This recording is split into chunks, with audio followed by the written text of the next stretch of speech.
नमस्कार, जनवार्तामध्ये आपल्या सगळ्यांचं स्वागत। सर्वप्रथम पाहूया ठळक बातम्या। मुंबईत झालेल्या दहशतवादी हल्ल्यात मृत्युमुखी पडलेल्या नागरिकांना भाजपच्या वतीने श्रद्धांजली अर्पण। शनिवारवाड्याजवळच्या पेशवेकालीन गणपती मंदिरातील दानपेटी फोडून 32,000 रुपयांची चोरी। कैलासवासी आमदार रमेश वांजळे यांच्या संशयास्पद मृत्यू प्रकरणी पोलिसांची भूमिका वादग्रस्त असल्याच्या निषेधार्थ जिल्हाधिकारी कार्यालयापासून पोलीस आयुक्तालयापर्यंत मनसेच्या वतीने धडक मोर्चा। मुंबईमध्ये झालेल्या दहशतवादी हल्ल्यामध्ये मृत्युमुखी पडलेल्या नागरिकांना भाजपच्या वतीने श्रद्धांजली अर्पण करण्यात आली। देशाच्या आर्थिक राजधानी असलेल्या मुंबई शहरात स्फोट झाला, त्यात 21 जण ठार तर 159 जण जखमी झाले। हा दहशतवादी हल्ला असून स्फोट घडवून आणला आहे। या हल्ल्यात निरपराधी नागरिकांचा बळी गेल्याच्या निषेधार्थ भाजपच्या वतीने सावरकर स्मारक येथे काळ्या फिती लावून या घटनेचा मूकनिषेध करण्यात आला।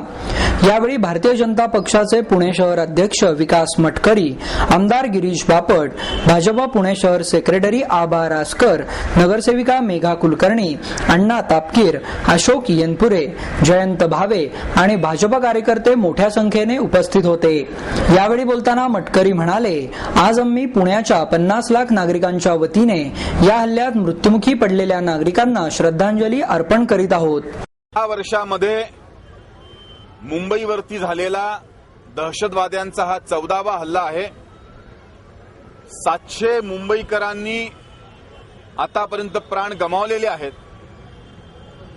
भारतीय जनता पार्टीचे आम्ही सर्व कार्यकर्ते 50 लाख पुणेकरांच्या वतीने मुंबईच्या जनतेच्या मागे आहोत। जे निरपराध नागरिक मरण पावले त्यांना आम्ही श्रद्धांजली वाहिली आणि दहशतवाद्यांचा हल्ला हा 100% निषेधार्ह आहे। हे दुर्दैव आहे की वारंवार दहशतवादी हल्ला करतायत आणि ते हल्ले रोखण्यामध्ये आम्हाला अपयश येतंय। परंतु ही वेळ राजकीय टीका करण्याची नाही। आम्ही सरकारच्या मागे ठामपणे उभे राहण्यासाठी तयार आहोत। भारतीय जनता पार्टीचा प्रत्येक कार्यकर्ता दहशतवाद्यांच्या हल्ल्याच्या विरोधात स्वतःचे प्राण देण्यासाठी तयार आहे। सरकारने ठामपणे निग्रहाने हा हल्ला परतून लावला पाहिजे। 121 कोटी नागरिकांचं जीवन सुरक्षित राखणं हे सरकारचं काम आहे। आम्ही त्यासाठी सर्व शक्ती पणाला लावण्यासाठी तयार आहोत। शनिवारवाड्याजवळच्या पेशवेकालीन गणपती मंदिरातील दानपेटी फोडून 32,000 रुपयांची रोकड पळवण्यात आली। या मंदिराचे शटर उचकटून चोरट्यांनी दानपेटीतील 32,000 रुपयांची रोकड लांबवल्याची धक्कादायक घटना घडली। शिवाजी रस्त्यावर मध्यरात्री पोलिसांची नाकाबंदी आटोपल्यानंतर चोरट्यांनी दानपेटीतील रोकड लांबवल्याने या परिसरात खळबळ उडाली। श्रीमंत पेशवे गणेश मंदिराचे विश्वस्त गणेश नगरकर यांनी या संदर्भात विश्रामबाग पोलीस ठाण्यात फिर्याद दिली आहे। अहोरात्र गजबजलेल्या शिवाजी रस्त्यावर मध्यरात्रीपासून पोलिसांनी नाकाबंदी केली होती। पहाटे 5च्या सुमारास नाकाबंदी आटोपून पोलीस रवाना झाले। त्यानंतर या गणेश मंदिराचे शटर चोरट्यांनी उचकटले आणि दानपेटीतील 32,000 रुपयांची रोकड घेऊन चोरटे पसार झाले। या मंदिराचे पुजारी जयंत पाटणकर हे नेहमीप्रमाणे पूजा करण्यास आले तेव्हा हा प्रकार निदर्शनास आला। त्यांनी खजिनदार ज्ञानेश्वर फडतरे यांना या घटनेची माहिती दिली। पेशवेकालीन गणपती मंदिरात चोरी झाल्याचे समजल्यानंतर या परिसरात खळबळ उडाली। परिमंडळ 1 चे पोलीस उपायुक्त ज्ञानेश्वर फडतरे, सहाय्यक आयुक्त भारत भूषण शर्मा, विश्रामबाग पोलीस निरीक्षक अर्जुन सकुंडे, राजेंद्र सावंत, उपनिरीक्षक अनंत खळदकर यांनी घटनास्थळी धाव घेतली। तसेच सहाय्यक निरीक्षक आणि ठसेतज्ञ संजय भोराडे यांनी घटनास्थळाची पाहणीही केली। कैलासवासी आमदार रमेश वांजळे यांच्या संशयास्पद मृत्यू प्रकरणी पोलिसांचा अहवाल वादग्रस्त असल्याच्या निषेधार्थ जिल्हा परिषदेपासून ते पोलीस आयुक्तालय कार्यालयापर्यंत मनसेच्या वतीने धडक मोर्चा काढण्यात आला। या मोर्चामध्ये पक्षाचे आमदार राम कदम, शहराध्यक्ष प्रकाश ढोरे, नगरसेवक रवींद्र धंगेकर, किशोर शिंदे, वसंत मोरे, बाबा जाधवराव, रणजित शिरोळे, विकास बापू दांगट, जिल्हाध्यक्ष दिलीप बाठे, हर्षदा वांजळे यांच्यासह हजारो कार्यकर्ते सहभागी झाले। मोर्चा पोलीस आयुक्तालयावर आल्यानंतर कदम यांच्या नेतृत्वाखाली शिष्टमंडळाने पोलीस आयुक्त मीरा बोरवणकर यांची भेट घेऊन वांजळे यांच्या मृत्यूची सखोल चौकशी करण्याची मागणी केली। यावेळी बोलताना राम कदम म्हणाले, आमदार रमेश वांजळे यांच्या मृत्यूबाबत अद्यापही काही प्रश्नांच्या उत्तरात संदिग्धता आहेत। त्या प्रश्नांची उकल करून लवकरात लवकर हे तपासासाठी सीआयडी अथवा सीबीआयकडे देण्यात यावे, अन्यथा कितीही मोठा बंदोबस्त लावला तरी जोशी हॉस्पिटल तोडल्याशिवाय राहणार नाही। इतकेच नाही तर विधानसभेत पुन्हा एकदा राडा होईल याची नोंद शासनाने घ्यावी, असा इशाराही राम कदम यांनी दिला। यावेळी बोलताना हर्षदा वांजळे म्हणाल्या, जहांगीर रुग्णालयात वांजळे यांच्या एकूण 24 प्रकारच्या तपासण्या झाल्या होत्या। त्या सर्वांचे रिपोर्ट नील आले होते। ते रोज व्यायाम आणि प्राणायाम करत असत, त्यामुळे त्यांना हृदयरोगाचा झटका येऊच शकत नव्हता। उत्तरीय तपासणी अहवालामध्ये वांजळे यांचा मृत्यू हृदयाच्या नसा ब्लॉक झाल्यामुळे झाला असे नमूद करण्यात आले आहे। यावर आमचा अजिबात विश्वास नाही, असेही हर्षदा वांजळे यांनी सांगितले। भाऊंचा ज्या प्रकारे मृत्यू झालेला आहे त्या प्रकाराची चौकशी करण्यात यावी। मी अशी सीबीआय चौकशी आयुक्तांकडे मागणी करणार आहे की भाऊंच्यावरती जो काही घातपात झालेला आहे त्याची चौकशी करण्यात यावी। भाऊंचा व्यायाम रोज सकाळी 1 तासभर व्यायाम असायचा। भाऊ रोज प्राणायाम योगा करत होते। त्यांना कुठल्याही प्रकारचं आजार नव्हता, कुठल्याही प्रकारचं औषध वगैरे काहीच त्यांना चालू नव्हते। म्हणजे हे जे काही डॉक्टरांनी सांगितलेले आहे की त्यांना अटॅक वगैरे आलेला आहे, हे साफ खोटं आहे। कारण त्यांनी पोस्टमॉर्टमच्या रिपोर्टमध्ये सांगितलेलं आहे की भाऊंच्या ज्या काय हृदयाकडून जाणाऱ्या ज्या काय नसा आहेत, 2 मोठ्या नसा, त्या 80 ते 90% ब्लॉकेज आहेत। पण माझं मत असं आहे की जी व्यक्ती व्यायाम करते आणि की जहांगीर हॉस्पिटलचे 24च्या 24 टेस्ट नॉर्मल आहेत, तर त्या व्यक्तीला 3 ते 4 तासामध्ये त्या व्यक्तीच्या नसा कशा ब्लॉकेज होऊ शकतात। त्यामुळे माझा पण पोस्टमॉर्टमवरती विश्वास नाही। मी पोलीस खात्याला वेळ दिला होता आणि गेल्या महिन्याभरात आमच्या कार्यकर्त्यांनी सुद्धा मानसिक धक्क्यातून सावरलेलं नव्हतं आणि आज ह्या महिन्याभरात कुठल्याही प्रकारची ठोस कारवाई पोलीस खात्याकडनं होत नाहीये आणि आज आमदार साहेबांच्यासाठी आज आम्हाला या ठिकाणी रस्त्यावर उतरून आंदोलन करावं लागतं। ही सर्वात मोठी शरमेची बाब आहे।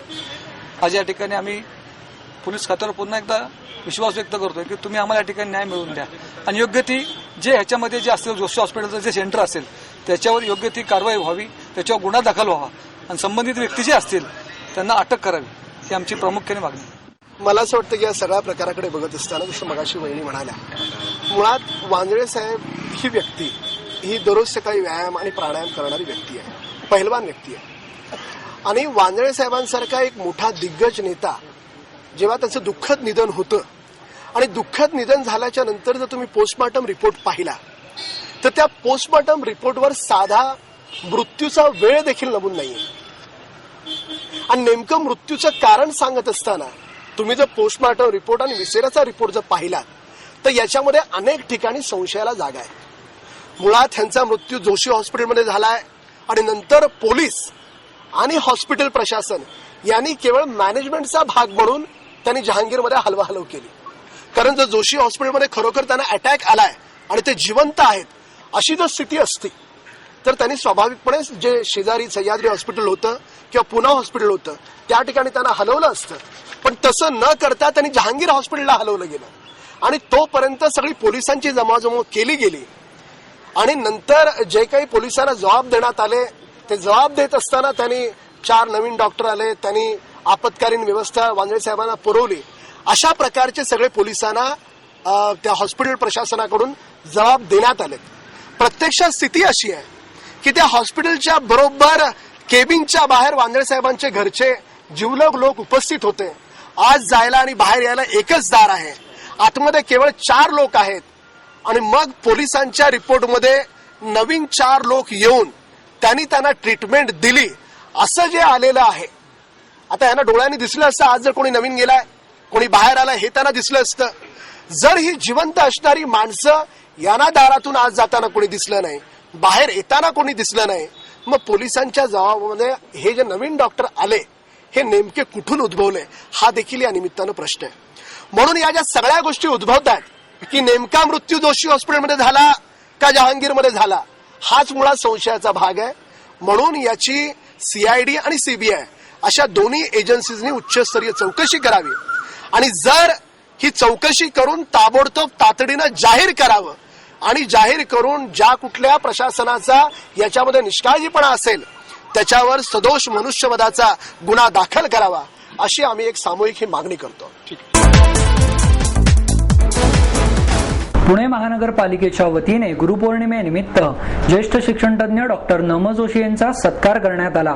यावेळी महापौर मोहनसिंग राजपाल, माजी खासदार श्रीनिवास पाटील, सिनेदिग्दर्शक राजदत्त, गटनेत्या मुक्ता टिळक आदी मान्यवर उपस्थित होते. हा कार्यक्रम बालगंधर्व रंगमंदिरात पार पडला. पुणेरी पगडी, मानपत्र, पुष्पगुच्छ देऊन डॉक्टर नम जोशी यांचा सत्कार करण्यात आला. यावेळी बोलताना जोशी म्हणाले, माणसात राक्षस असतो आणि राक्षसात माणूस असतो ही अण्णाभाऊ साठे यांनी दिलेली शिकवण मी कायम जपली आणि माणसातील राक्षस आणि राक्षसातील माणूस शोधत लिहित गेलो. जगण्याच्या विविध पातळ्यांवर साने गुरुजी, डॉक्टर बाबासाहेब आंबेडकर, कर्मवीर भाऊराव पाटील, अण्णाभाऊ साठे यांचा सहवास मला लाभला आणि मी यातून समृद्ध होत गेलो असेही त्यांनी सांगितले. ते पुढे म्हणाले, आपलं जीवन व्यामिश्र झालं आहे. भ्रष्टाचार, घोटाळे अशा अनेक समस्यांनी ग्रासलेले आहे. या संकटातून समाजाला शिक्षक, साहित्यिक, कलावंतच बाहेर काढू शकतात. प्रत्येक क्षेत्रातील माणसांनी संवेदना जपल्यास सुंदर समाज घडणे अवघड नाही. समाज हा कृतज्ञ नाही. चांगल्या शिक्षकांच्या, चांगल्या माणसांच्या पाठीशी कायम तो उभा राहतो, त्यांच्या गरजा भागवतो. फक्त शिक्षकांनीच आपल्या गरजा वाढवू नयेत असेही त्यांनी सांगितले. यावेळी बोलताना राजदत्त म्हणाले, शिक्षणाचे माध्यम स्वीकारून जोशी यांनी अनेक फुले फुलवली. ज्ञानाचा, श्रमाचा उपयोग इतरांसाठी केला असेही त्यांनी सांगितले. तर पाटील यांनी जोशी यांच्या बालपणीपासूनच्या आठवणी सांगितल्या. कार्यक्रमाचे सूत्रसंचालन मुक्ता टिळक यांनी केले. दहशतवादाविरोधात इंडिया अगेन्स्ट टेररिझमच्या वतीने पथनाट्य आणि रॅलीचे आयोजन करण्यात आले. मुंबईवर झालेल्या 26/11च्या बॉम्बस्फोट हल्ल्याचा सूत्रधार अजमल कसाब याचा उपहासात्मक पद्धतीने वाढदिवस साजरा करण्यात आला. तसेच त्याला त्वरित फाशी द्यावी अशी मागणीही संघटनेच्या वतीने करण्यात आली. या संघटनेच्या कार्यकर्त्यांनी फर्ग्युसन रस्त्यावरील गुडलक चौक ते कर्वे रस्त्यावरील सावरकर स्मारकापर्यंत रॅली काढली. यावेळी कसाबचे उपरोधिक अभिष्टचिंतन करणारा मोठा फलकही लावण्यात आला. सावरकर स्मारकाजवळ आल्यानंतर त्याचा वाढदिवस साजरा करण्यात आला. कसाबला त्वरित फाशी द्या अशा प्रकारच्या घोषणाही यावेळी कार्यकर्त्यांनी दिल्या. यावेळी बोलताना संघटनेचे अजित केरुळे म्हणाले, मुंबईवर दहशतवादी हल्ला करणारा कसाब अद्याप जिवंत आहे. याचे दुःख आम्ही अशा पद्धतीने व्यक्त करीत आहोत. देशावर अतिरेकी हल्ला करणाऱ्यावर शासन 32 कोटी रुपये खर्च करून वर त्याला बिर्याणी खायला घालते. ही अत्यंत शरमेची बाब आहे. शांततामय मार्गाने आंदोलन अथवा उपोषण करणाऱ्यांचे शासन काय हाल करत असते हे जगाने नुकतेच पाहिले आहे. एकीकडे कसाबची सरबराई सुरू आहे तर दुसरीकडे 8 वर्षांनंतरही मोहम्मद अफजलच्या फाशीच्या शिक्षेची अंमलबजावणी होऊ शकत नाही. एकीकडे कसाबची सरबराई सुरू आहे तर दुसरीकडे 8 वर्षांनंतरही मोहम्मद अफजलच्या फाशीच्या शिक्षेची अंमलबजावणी होऊ शकत नाही. त्यामुळे अफजल बरोबरच कसाबलाही फाशी देण्यात यावी अशी मागणी यावेळी त्यांनी केली. या आंदोलनात सुजित शिळीमकर, योगेश धुमाळ, ओंकार शिर्लेकर यांच्यासह अनेक कार्यकर्ते सहभागी झाले. कमला नेहरू पार्क येथील आधार कार्ड केंद्र बंद केल्याच्या निषेधार्थ या भागातील गणेश मंडळांच्या कार्यकर्त्यांच्या वतीने धरणे आंदोलन करण्यात आले. स्थानिक नगरसेवकांच्या दबावामुळे 3 दिवसात हे केंद्र बंद करण्यात आले. कमला नेहरू पार्क येथे 12 जुलैपासून आधार कार्ड केंद्र सुरू करण्यात आले आहे, पण यामध्ये कुठेही स्थानिक नगरसेवकांच्या नावाचा उल्लेख नसल्याने प्रशासनावर दबाव आणून स्थानिक नगरसेवकाने हे केंद्रच बंद केले आहे असा आरोप येथे आंदोलन करणाऱ्या दीपा सणस फडणस यांनी केला आहे. दरम्यान येथे हे केंद्र सुरू होणार म्हणून या भागातील गणेश मंडळांनी आणि राजकीय पक्षांनी यासाठी लागणाऱ्या अर्जांचे वाटप 15 दिवसांपासून सुरू केले आहे. गेल्या 15 दिवसात जवळपास 2800 नागरिकांनी हे अर्ज नेले आहेत.